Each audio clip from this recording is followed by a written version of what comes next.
একদিন আল্লাহ রাসূল সাল্লাল্লাহু আলাইহি ওয়াসাল্লাম রমজানের পূর্বে খুতবা দেওয়ার জন্য মেম্বারে উঠছিলেন।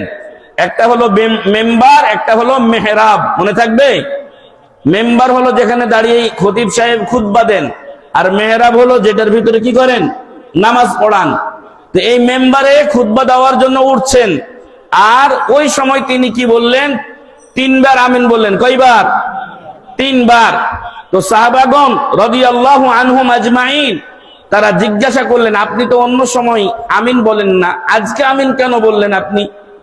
তখন রাসূল সাল্লাল্লাহু আলাইহি ওয়াসাল্লাম বললেন যে জিবরিল আলাইহিস সালাম আমার কাছে এসে বললেন যে রমজান মাস পেল, রমজান মাস চলেও গেল, কিন্তু আল্লাহর কাছে কান্নাকাটি করে, আল্লাহ তাআলার কাছে কাকুতি মিনতি করে তার পূর্বের গুনাহগুলি মুছে নিতে পারলো না, সেই লোকটা ধ্বংস হয়ে যাক, বলুন আমিন। রাসূল তখন প্রথমবার কি বললেন?